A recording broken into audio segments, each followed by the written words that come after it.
Привет, мои дорогие друзья, уверен, соскучились. Ну, смотрите, судя по реакции Минобороны Российской Федерации, вообще властей Российской Федерации, которые наконец-то начали выигрывать, ну, правда, не на поле боя, они начали брать населенный пункт за населенным пунктом в Телеграме, ну, в Ютубе и, конечно, в комментариях. И я вижу, что реакция очень хорошая и ожидаемая мною. Фишка в том, что они, правда, сделать ничего не могут в том же Телеграме или на том же Ютубе. А объяснение простое, потому что все украдено.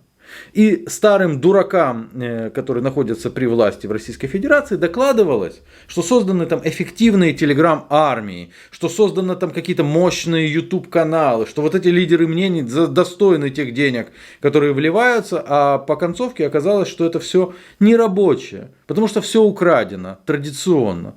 Ну и поэтому я вижу какие-то пуки, которые, знаете, как слону дробина. Я вам рассказывал, как доносилась информация о создании телеграм-каналов и об эффективности телеграм-каналов старым дуракам. Объясняю еще раз, если вдруг кто не слышал. Создается тысячи телеграм-каналов, под это расходуются колоссальные средства, огромные средства бюджета. Конечно же, теневые средства. 1000 телеграм-каналов, там пишется пост. К примеру, там Шойгу Великий. Его просмотрит по 100 человек в Телеграме. Да? Но тогда это 100 тысяч. 100 тысяч. Они суммируют, приносят старым дуракам бумажки, те смотрят, ого, а дать им еще 10 миллионов долларов. Именно так это все и работает. Вот. Ну а мы продолжаем. Смотрите, друзья, почему российская армия оказалась слабой? Почему весь мир увидел, что российская армия оказалась слабой? Почему сейчас даже какая-то Италия отбирает там заводы российские, собирается национализировать? Почему те, кто вчера даже боялись гавкнуть? Да потому что они увидели слабость армии. А почему армия оказалась слабой? Ну не бывает же так, что у огромной и богатой реально России слабая армия. Бывает. Если в армии все украли подчистую, кто мог украсть? Ну давайте подумаем, кто же мог украсть? Ну, мы знаем ответ. Давайте посмотрим, что выделялось на российскую армию. Смотрите, в период пандемии, 2020 год где-то, да, ВВП многих стран заметно снизились. И объяснимо снизились расходы на оборонный бюджет Российской Федерации. Но он упал всего на 10%. На 10% я вам скажу, сумма там очень серьезная. Это получается 9,6 триллионов рублей минус 10%. Плюс государственная программа вооружения. От этой программы зависят подводные лодки, там истребители. Она снизилась на 5%. То есть я бы не сказал, что снизилась так именно ощутимо. Может быть, до этого мало денег выделялось. Нет, не мало. Постоянно бюджет военный рос. И его довели уже до уровня 4-го места в мире. Уступал только британскому военному оборонному бюджету. Представляете? Что же это там должно было быть за вооружение? Что же это должно было быть за обмундирование? Ну явно не то, которое весь мир увидел с удивлением в феврале 2022 года. А что произошло? По данным Стокгольмского института СИПРИ, в 2021 году на оборону потратили на 2,9% больше, чем годом ранее. Итого 65,9 миллиардов долларов. Знаете, сколько при этом потратила Украина на то же самое? 5,9 миллиардов. Более чем в 10 раз меньше. На закупки новых вооружений потратили на 14% больше, чем в 2020 году. В 2021 же году Мишустин внес на рассмотрение Госдумы проект бюджета, в котором увеличивались расходы на вооружение. Статья «Национальная оборона» вновь превзошла национальную экономику. Сергей Шойгу с гордостью назвал свое ведомство лидером по трате бюджетных ассигнований. Всего за правление Путина военные расходы выросли в 7 раз. С 9,2 миллиардов до почти 66 миллиардов. Но вот наступила война. И когда она наступила, расходы были увеличены почти на треть, на 30%. И теперь это 4,7 триллионов. Друзья мои, прямо перед войной появилась очень интересная новость из Счетной палаты. Счетная палата решила проверить эффективность использования бюджетных ассигнований как раз таки Минобороны Российской Федерации. Что они проверяли? Насколько эффективно расходуются средства на научно-исследовательские и опытно-конструкторские работы в целях создания перспективных образцов вооружения и военной техники, на обеспечение сил Северного флота средствами поражения, на создание и поддержание их запасов, на оснащение вооруженных сил Российской Федерации боевыми кораблями. Результаты таких проверок обычно засекречены, но результаты однозначно были. При этом ничьи головы не полетели. То есть, по всей видимости, все всех устроило. При этом, конечно же, речь идет о таких реликтовых видах вооружения, которые начали замечать с февраля на поле боя. И это также послужило причиной тому, знаете, оно все одно за одно. Что теперь, мало кто боится вообще вот этого. 60-летней давности танки Т-62 после модернизации еще могут быть грозным вооружением, хотя это уже не то. Но грузовики ГАЗ-51, это совсем 152 миллиметровые пушки Д-1 из 40-х годов, это совсем. То есть на поле боя воюют какие-то реликтовые, которые хорошо бы в музей уже переместить, да в фильмах снимать. А вот опытные образцы, наверное, хранятся на складах. То есть какое-то новое же вооружение разрабатывается. Нет, они хранятся только на бумаге. Потому что на них тратятся триллионы рублей из российского бюджета. Я вам рассказываю, откуда берутся потом сдачи городов. Потому что у людей воевать нечем, и они убегают ночью под покровом ночной темноты. Кто лидеры по производству новых мощных вооружений? Алмаз-Антей. И вы явно слышали это наименование. В Алмаз-Антей задействовано около сотни тысяч человек. Чистая прибыль сотни миллионов или даже миллиардов. Деятельность главы концерна Яна Новикова оценена самим Шойгу, высоко оценена. В былые времена они уже оказывались в эпицентрах скандалов из-за возможного нецелевого расходования бюджетных средств. Тем не менее, опять-таки, головы не полетели. Неплохо они себя чувствуют в условиях войны. Так власти Нижегородской области в августе отчитывались о сверхплановых доходах на миллиарды рублей из-за здорово начавшего работать оборонного комплекса, в том числе Алмаз-Антей. По всей видимости, для того, чтобы как-то реабилитироваться, компания решила заняться разработкой вундервафлей, которые по-любому уже изменят ход войны. Из очень интересных разработок, но это мы отдельно как-нибудь поговорим об этой уникальной разработке, это кроссовер Енева Алмаз-Антея, который они рассчитывают запустить серийное производство к 2024 году, выпустить 25 тысяч экземпляров. Но об этой Тесле российского производства, я же повторяю, надо говорить отдельно. Куда более интересную разработку они представили на суд публики, это был дрон. Дрон чисто отечественного производства, за каким-то мелким исключением, да. Он вылетал и у них из холодильника, очень интересное видео, друзья. А российский концерн «Алмаз-Антей» развернул серийное производство отечественных квадрокоптеров под названием «Добрыня». Беспилотные богатыри способны летать в любую погоду на высоте до 3000 метров и разгоняться до 120 км в час. Максим Аблендер расскажет об этом подробнее. Его назвали «Добрыня». Тезка русского богатыря собран почти полностью из отечественных компонентов. А вот габариты не богатырские, компактный, легкий, но, что важно, прочный, сделан из карбона. Говорят, дрон вообще-то гражданский.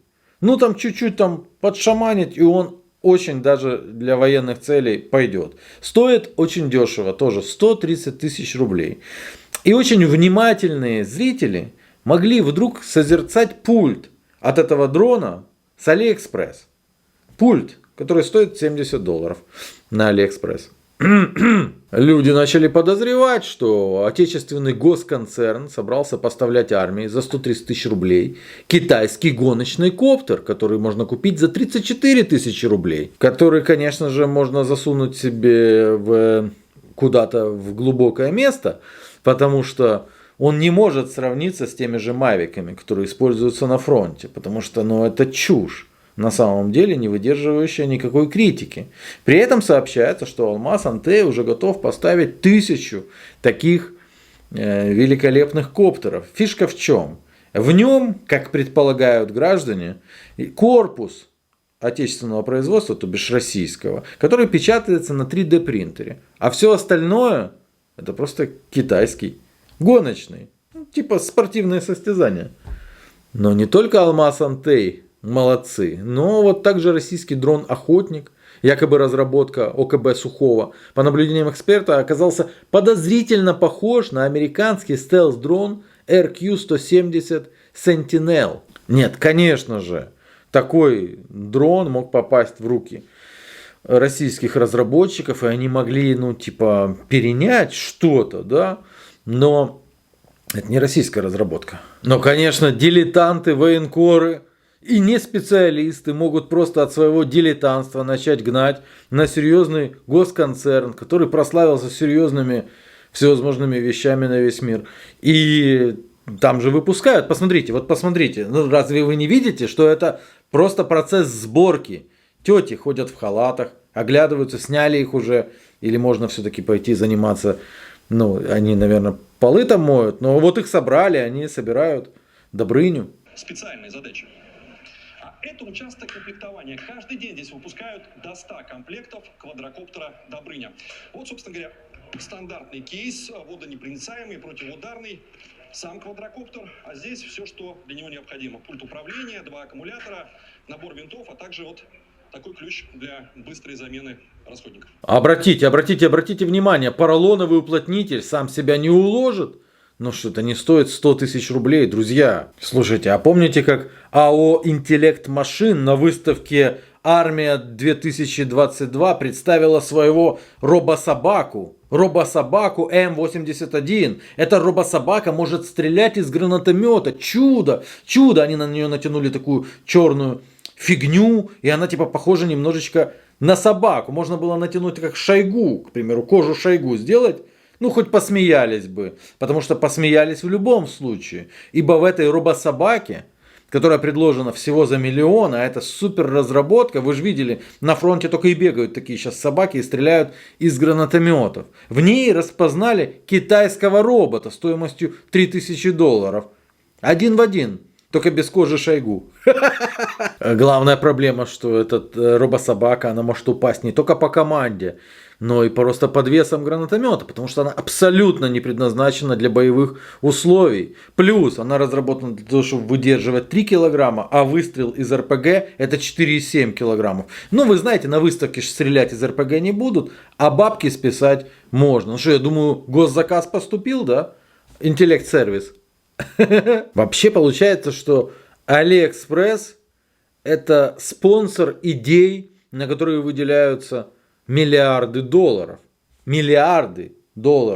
Потому что миллиарды выделяются на всевозможные разработки. А разработчики, к примеру, как разрабатывали дрон Орион.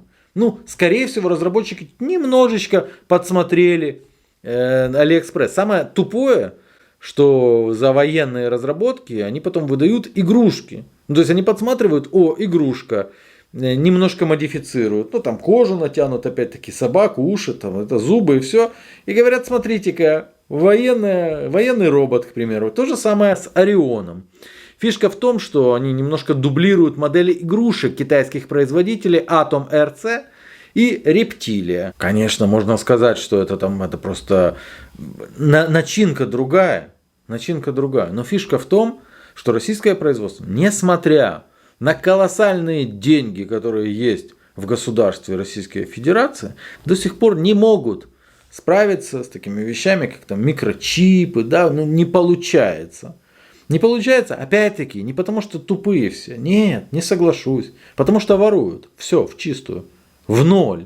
И при этом очень смешно читать о том, что они уже дошли до уровня Илона Маска. Компания Кронштадт разработала мини-дроны для обследования стартовых столов космических ракет. Как тебе, Илон Маск? Подождите. Я что-то так вдруг как озарение. Разработчиками коптера Орион является ГК Кронштадт. Что там было такое с Кронштадтом? Ксения Шойгу, дочь Сергея Шойгу. Да неужели? Фишка в том, что в 2015 году ГК Кронштадт купили АФК-системы. А в 2020, вы не поверите, впрочем, я об этом говорил еще в первом видео, именно Ксения Шойгу стала управляющим партнером нового венчурного фонда АФК-система. Напомню, на этот венчурный фонд выделено было 5 миллиардов. И он их должен был освоить. Знаете, на что выделялось это? На стартапы. На стартапы, на разработку, опять-таки, как тебе такое, Илон Маск? Я думаю, 5 миллиардов успешно были обработаны. Во всяком случае, смотрите, если бы там что-то было не так, то это заметили бы проверяющие. Знаете, кто проверял фонд, который принадлежит, по сути, Ксении Шойгу? Правильно, Сергей Шойгу. И он не нашел никаких проблем. Прямо перед войной Шойгу проверил предприятие. Ему все понравилось. Смотрите, дорогие друзья, я очень рад реакции на свои видео. Это очень хорошо. Бамбалео. Это прекрасно. Но теперь хотя бы, что наши русские друзья, что наши украинские братья знают, почему российская армия такая слабая. И чем во многом обусловлено бегство из городов, оставление позиций и так далее. Не потому, что они сильно трусливые, нет. Потому что воевать нечем. Потому что бабло все украдено. Ждите следующих видео. Я останавливаться не буду. Пока.